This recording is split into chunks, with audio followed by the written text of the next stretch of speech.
Yesus tidak menggubah satu musik pun, namun musik Haydn, Handel, Beethoven, Bach, Mendelssohn mencapai kesempurnaan melodi tertinggi dalam himne, simfoni, dan pidato yang mereka gubah untuk memujinya.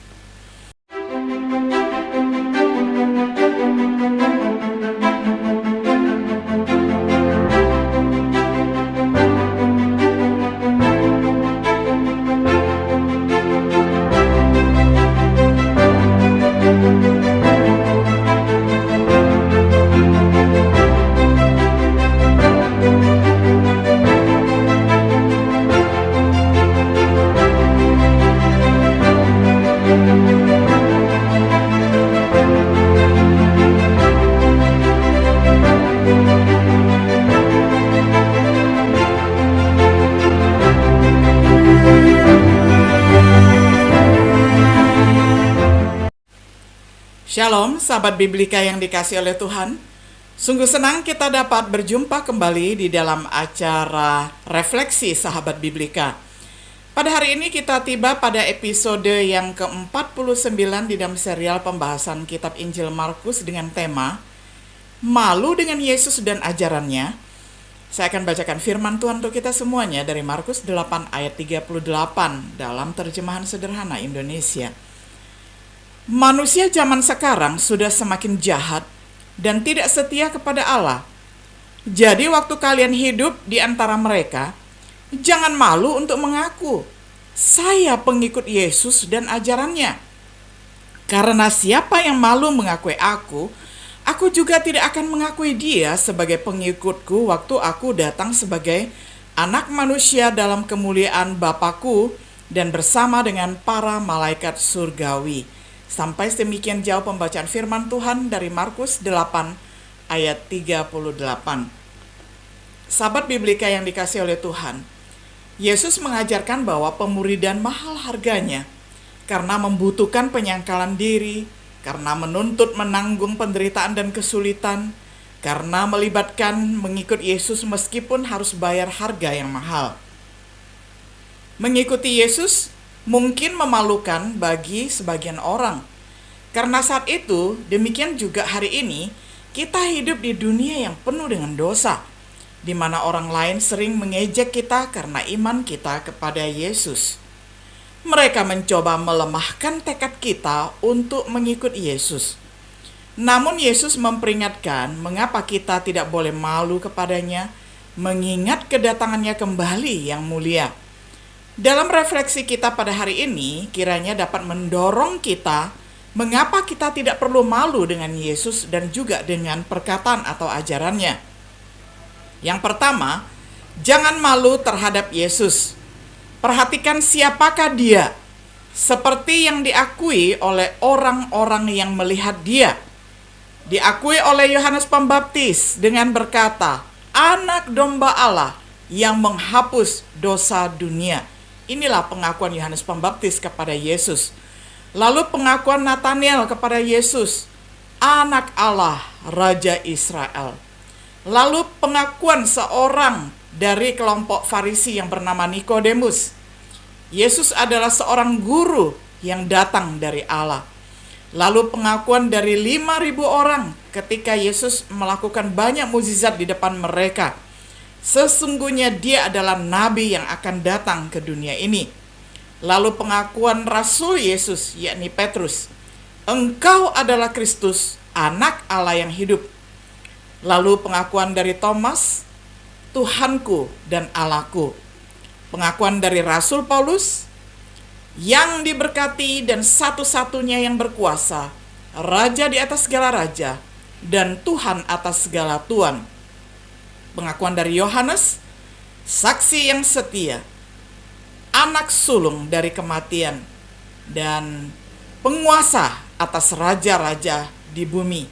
Wahyu 1 ayat 5.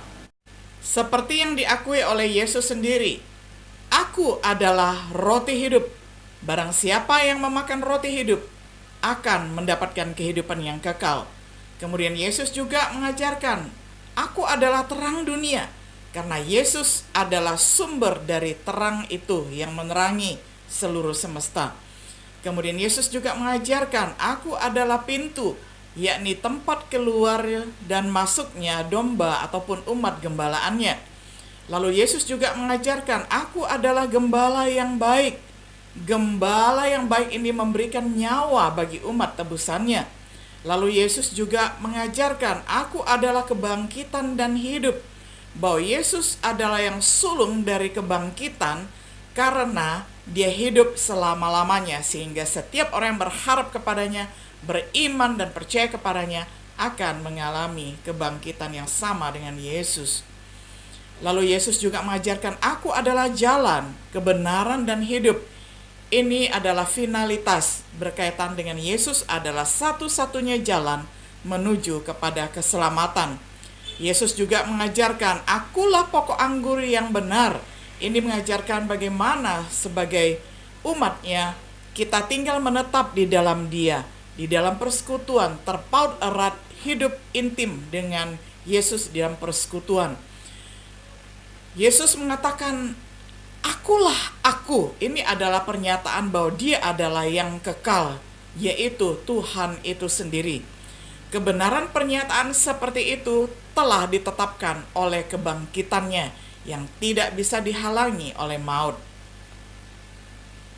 Perhatikan apa yang orang lain katakan, yakni oleh H.G. Wells. Dia mengatakan demikian, saya adalah seorang sejarawan, saya bukan seorang beriman, tetapi saya harus mengakui bahwa sebagai pengkhotbah yang tidak memiliki uang dari Nazaret, ini menjadi pusat sejarah yang tidak dapat ditarik kembali. Yesus Kristus dengan mudah menjadi tokoh paling dominan di sepanjang sejarah. Ini adalah kesaksian yang luar biasa. Lalu oleh Henry Gebos, penulis renungan harian Our Daily Bread, menyimpulkannya dengan baik sekali. Sokrates mengajar selama 40 tahun, Plato mengajar selama 50 tahun, Aristoteles mengajar selama 40 tahun, dan Yesus hanya mengajar 3 tahun. Namun pengaruh pelayanan Kristus selama 3 tahun telah tanpa batas melampaui dampak yang ditinggalkan oleh gabungan 130 tahun pengajar dari orang-orang ini yang berada di antara filsuf terbesar dari semua zaman kuno. Yesus tidak pernah melukis gambar, namun beberapa lukisan terbaik dari Raphael, Michelangelo, dan Leonardo da Vinci menerima inspirasi dari Yesus. Yesus tidak pernah menulis puisi, tetapi banyak puisi dari Dante, Milton, dan banyak puisi dari penyair terbesar di dunia diilhami oleh Yesus. Yesus tidak menggubah satu musik pun, namun musik Haydn, Handel, Beethoven, Bach, Mendelssohn mencapai kesempurnaan melodi tertinggi dalam himne, simfoni, dan pidato yang mereka gubah untuk memujinya. Setiap bidang kebesaran manusia telah diperkaya oleh tukang kayu dari Nazaret yang rendah hati. Yesus adalah orang paling terkenal yang pernah hidup. Bagaimana mungkin kita bisa malu kepadanya? Kita tidak punya alasan untuk malu kepada Yesus. Tetapi bukan hanya diri Yesus saja, tetapi juga kata-katanya atau ajarannya. Yang kedua, kita belajar jangan malu dengan ajarannya. Perhatikan bahwa banyak orang-orang yang malu bahwa Yesus mengajar dan memperingatkan tentang neraka.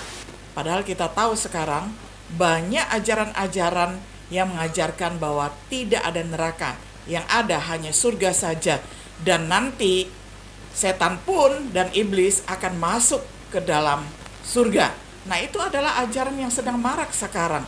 Sedangkan Yesus mengajarkan bahwa ada surga, ada juga neraka.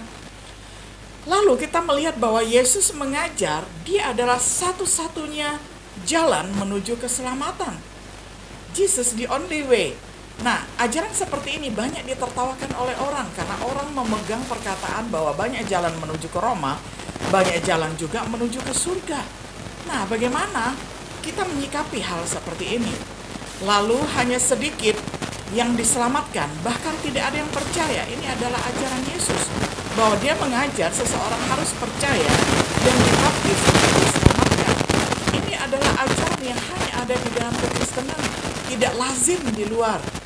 Lalu dia juga mengajar bahwa hanya ada satu dasar untuk perceraian dan menikah kembali. Sementara sekarang kita melihat orang-orang gampang pada zaman ini untuk bercerai dan menikah ulang. Orang-orang menunjukkan rasa malu ketika tidak mau percaya dan membela apa yang Yesus ajarkan.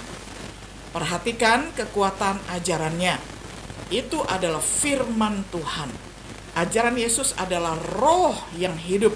Ajaran Yesus adalah kata-kata kehidupan kekal.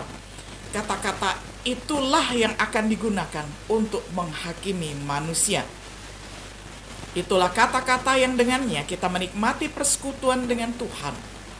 Itu adalah kata-kata yang jika ditaati akan menghasilkan doa yang terkabulkan. Itu adalah kata-kata yang memberi kedamaian di dunia yang bermasalah. Mengingat kekuatan seperti itu, bagaimana kita bisa malu dengan kata-katanya atau ajaran Yesus? Sebagai kesimpulan, saat diperhatikan dan dipahami dengan benar, kita tidak punya alasan untuk merasa malu tentang Yesus. Siapa dia? Apa yang telah dia lakukan? Apa yang akan dia lakukan pada suatu hari nanti di zaman akhir? Tentang perkataannya, ajarannya, apa adanya, apa artinya, apa yang mereka bisa capai dalam hidup kita. Ketika Yesus kembali untuk membangkitkan orang-orang mati dan menghakimi dunia, jika kita malu pada Yesus, Dia akan malu pada kita. Jika kita hidup untuk Dia dan mengikuti firman-Nya, Dia akan memuliakan kita. Semoga kita bisa menyanyikan himne dengan tulus. Saya tidak malu untuk memiliki Tuhanku, atau untuk membela tujuannya, menjaga kehormatan firman-Nya, kemuliaan salib-Nya, seperti yang ditulis oleh Paul Glasser. Sahabat Biblika yang dikasihi oleh Tuhan, kiranya setiap diri kita kedapatan tidak malu dengan siapakah Yesus dan ajaran Yesus, melainkan kita bangga dan sungguh mengapresiasi dan bahkan kita sangat menghormati Yesus sebagai Tuhan dan Juru Selamat kita, dan kita juga mengikuti setiap ajarannya dan bahkan kita mengajarkan kepada murid-murid kita. Kiranya kita menjadi orang yang paling berbahagia di muka bumi ini ketika kita menjalankan semuanya ini.